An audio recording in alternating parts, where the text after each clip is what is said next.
Que la paix de Jésus-Christ soit sur vous tous. Dans une première partie, on a vu que l'élite mondialiste voulait réduire la population mondiale en esclavage, et que la puce RFID allait lui permettre de contrôler tous les individus. On s'était arrêté sur les révélations de Nicolas Rockefeller qui promet, entre autres, la suppression de l'argent liquide dans un avenir proche. Sans argent liquide, impossible d'acheter quoi que ce soit ou de retirer son argent des banques. Les banquiers auront le contrôle total sur votre argent. Vous êtes opposé aux lois du gouvernement mondial? Ils couperont l'accès à votre compte. Tout se fera par la puce électronique. À partir du moment où le système contrôle tout, cela s'appelle de l'esclavage. C'est le contrôle absolu. À la moindre opposition au gouvernement mondial, ils éteindront votre puce et vous n'existerez plus. D'ailleurs, pour que vous compreniez bien que la dictature mondiale arrive à grande vitesse, et que ce n'est pas juste un délire de complotistes, eh bien, en Suède, ils expérimentent en ce moment même la suppression des pièces et des billets. Toutes les transactions se font désormais par carte ou par téléphone mobile. Et à terme, la puce RFID remplacera les cartes et les téléphones. Imaginez un peu, là-bas les grands-mères payent leurs courses avec des téléphones portables. Les quêtes dans les églises se font maintenant par virement instantané. Les musiciens dans les métros affichent dorénavant leur numéro Swift pour que les passants puissent virer de l'argent sur leur compte bancaire. Les Suédois n'utilisent pratiquement plus le cash pour faire du commerce. Et le pire, c'est que cette suppression du cash a été demandée par le peuple lui-même. Les commerçants sont heureux car ils sont sûrs d'être payés, pas de risque de tomber sur des faux billets, etc., etc. Les gens sont contents parce que c'est plus pratique et que ça leur fait gagner un temps fou dans leur vie de merde. Et les banques, bien sûr, ne se font plus braquer, car elles n'ont plus de cash. Les Suédois sont en train de devenir les esclaves des banquiers et le pire, c'est qu'ils sont contents. Il faut que vous réalisiez que tout est en train de se mettre en place maintenant. La suppression des billets de banque et l'implantation de la puce RFID, c'est pas pour dans 10 ans. C'est maintenant que c'est en train de se faire. Enfin, Nicolas Rockefeller évoque aussi l'émancipation des femmes comme étant une duperie.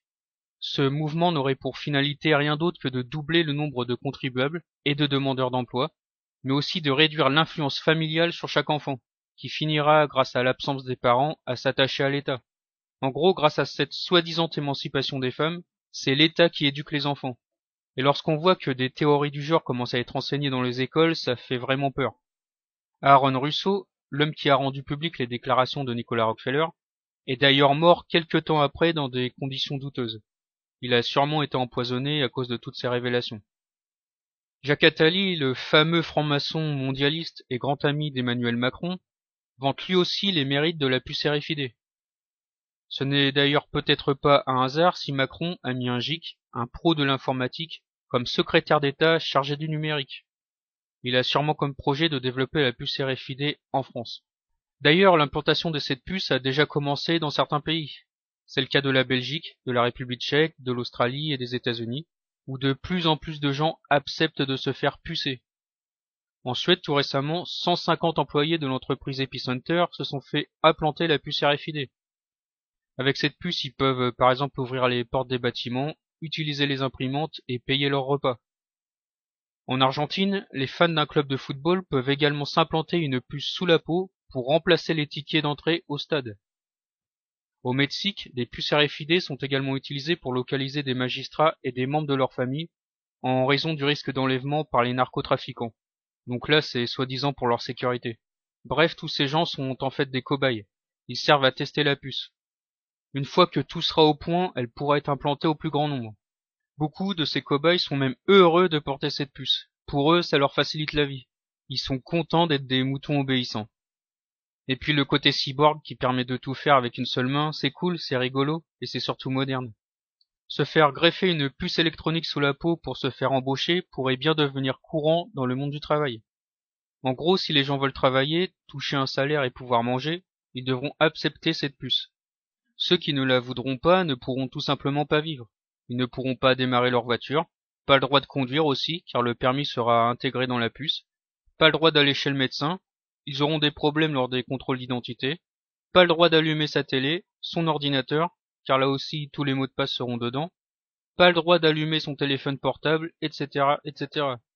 Vous voyez comme c'est rigolo et fun d'être contrôlé à distance par des gens que vous ne voyez pas. Ils veulent aussi implanter cette puce sur les nourrissons.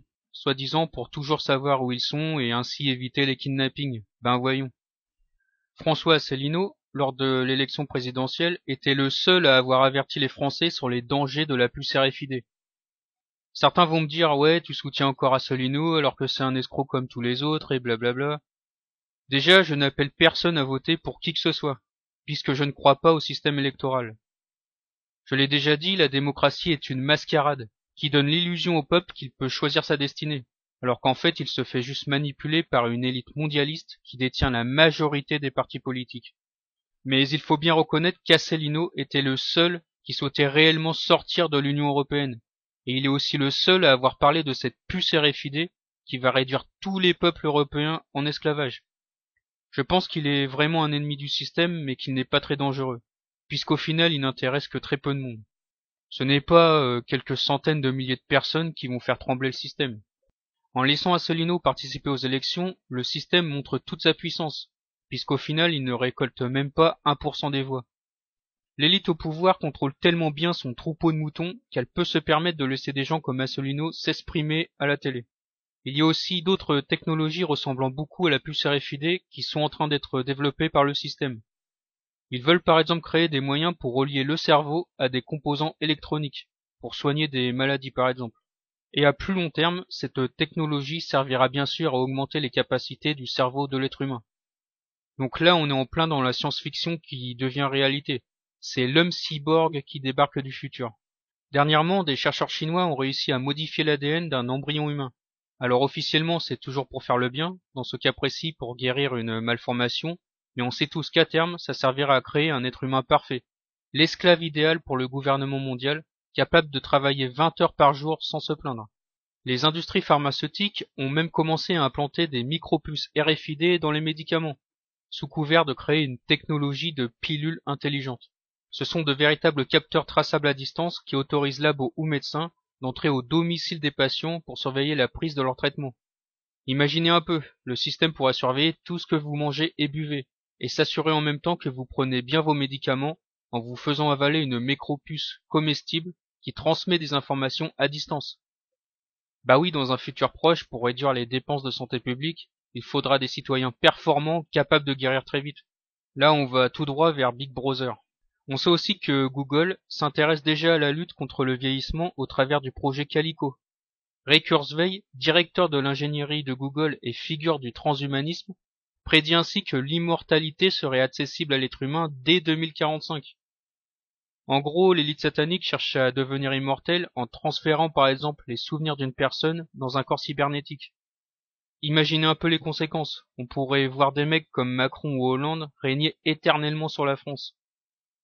Ce serait une manière pour Satan de pouvoir donner l'immortalité à ses serviteurs, tout comme le fait Dieu.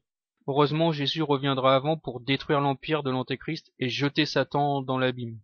D'ailleurs, beaucoup de gens pensent que la puce RFID est la marque de la bête décrite dans Apocalypse 13, versets 16 et 17. Elle fit que tous, petits et grands, riches et pauvres, libres et esclaves, reçoivent une marque sur leur main droite ou sur leur front, et que personne ne puisse acheter ni vendre sans avoir la marque ou le nom de la bête ou le nombre de son nom. Personnellement, je crois que la marque de la bête est avant tout spirituelle. Les chrétiens sont scellés et marqués par l'Esprit de Dieu qui produit en eux la sainteté, c'est ce que nous lisons dans Éphésiens 1, versets 13 et 14.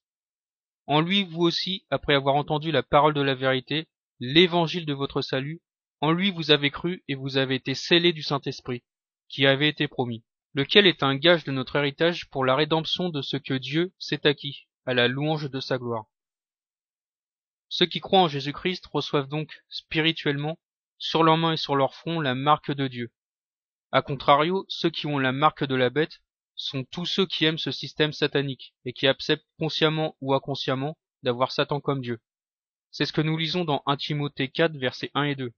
Mais l'Esprit dit expressément que dans les derniers temps, quelques-uns abandonneront la foi pour s'attacher à des esprits séducteurs et à des doctrines de démons, par l'hypocrisie de faux docteurs portant la marque de la flétrissure dans leur propre conscience. Porter la marque de la bête, c'est le fait de vivre continuellement dans le péché et de refuser de servir Dieu. Lorsque l'Antéchrist régnera, si vous refusez de l'adorer comme votre Dieu, vous serez considérés comme des ennemis du gouvernement mondial, et vous ne pourrez donc plus acheter ni vendre. La marque de la bête est donc bien plus qu'une simple puce électronique. C'est la marque de la désobéissance à Dieu et de la soumission à Satan. Pour terminer, je tenais à vous remercier pour votre soutien car tous les encouragements que je reçois dans les commentaires me vont droit au cœur. Je tenais aussi à remercier tous ceux qui ont acheté mon livre Les religions de Satan. Tout votre soutien me motive à continuer